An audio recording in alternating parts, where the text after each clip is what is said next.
And I felt a pressing need to do a part 3 on this based on what I was discussing, which is sexual health, well, purity, sexual health and well-being, and how you can achieve this status or this state.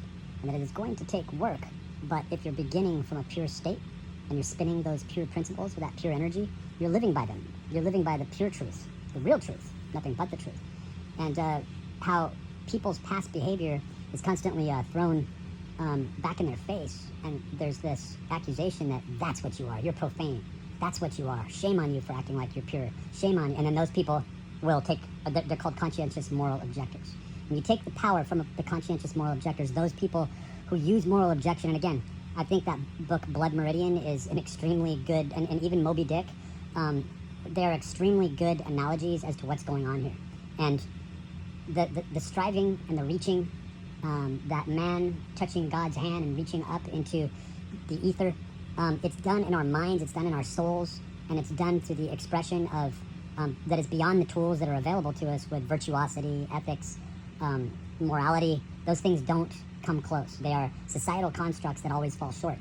And as a general summary, as a synopsis here, we have to look at the proper application of purification, how to stay pure. That there's a whole decade where I have focused on and recognized and adhered to training principles, hardcore fasting principles.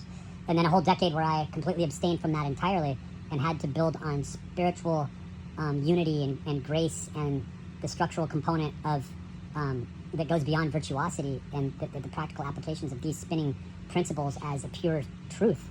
And to bring these together can be done. To bring the tree of life and the tree of knowledge together, and to realize that this is the Merkaba, this is the machine, this is the thing, the very subject at hand, the subject of the day, every day, all the time, is that this pervading, strange, occultist group is trying to block us from the self-realization and self-actualization that we can invariably become pure, and that energy can culminate into something much, much greater. So it seems strange in the past 2 supplements of this series, and this being the 3rd, to talk about penis pumps and breast pumps, and it's kind of like, what does that have to do with it? It has everything to do with it because we are at a stage or a state in technology where we must acknowledge the existence of our sexual health and our sexual health, our bodies, as an integral aspect, where that, if you will, use this term, and the term is synonymous with what I'm talking about, is that Kundalini energy, that chakra system. Once an area is shut off, or as I said in the prior video, shunted off, now you're having to work. It's like a plane flying with one engine, or even just one wing. You know, it's like you're not going to go very far, and you don't understand how the machine is made or what the machine was made for. But once you can get away from even the terms of semen retention, or reduced libido, or abstinence, and you can become a full-fledged human being, you can become a viable energy source that is a wellspring that has more energy and more vitality than one knows what to do with. Now you know what to do with it. And what happens is you start to see the sacred geometry take place with Metatron's cube, where this firing pattern ignites another person, another person, another person, going through the process of what I'm talking about. And that is the building up of the self-actualization. It's very simple. To be able to utilize, harness, and build the sexual energies, and to realize these energies are not sexual, that this energy is vitality, and this is that soul energy that is omnipotent, that is everlasting, that is that wellspring, and the only thing that we keep doing to ourselves is subverting and corrupting that energy to a sexualized state or a sexualized form. Stop hooking up with other people. Cease to have physical orgasms. Cease to allow the excitement of death to the need to release this tension, and meditate that back into you and realize it's not tension, that's culminating energy. See the 9th gate is bullshit. See that the secret to everlasting life, like in the Gospel of Thomas, is to never stop seeking, to never stop promulgating and spinning and permeating this energy. See it and know it and exist it, and stop being an object of use and then discardment for yourself and other people. And that means you are now functioning at your best. You are functioning in the optimal. Nothing can stop you.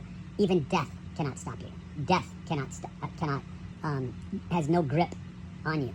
So I think that the penis pumps and the rendition of what they represent is 100% part and parcel to what I'm talking about. It is not a novelty item. It is not a sexual item. It is not an item that should be used as a tool for sexual gratification. It is technology. It is technology that can be harnessed and used in order to keep the blood flow going to vital areas when we live in a society where it's like it's okay to use that thing, but it's only to make babies. It's only to promulgate corruption and a lack of understanding things, and to just get your rocks off and to get other people's rocks off, and then to say that's your use. That's not your use. That leads to destruction and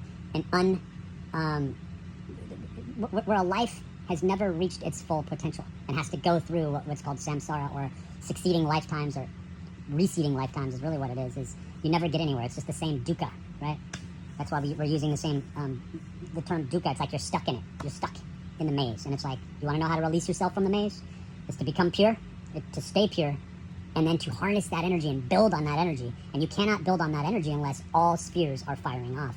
And the sexual energy, the vril energy, the eloptic energy, it's got chi. It's the same energy, but that energy can culminate into something so amazing and so grand in scale and scope that it cannot be stopped. And I believe that the transformation in the existential world, mountains will move, walls will topple over when somebody really achieves this, and more so when an entire society understands this. Then a lot of things that seem like they are out of our reach, as to understand the Pyramid of Giza, the hieroglyphics, lost languages, things will start to become unearthed. Only when you become the benefactor, only when you become a part of this lineage are you going to be able to collect and then utilize and then become a conduit to this inheritance.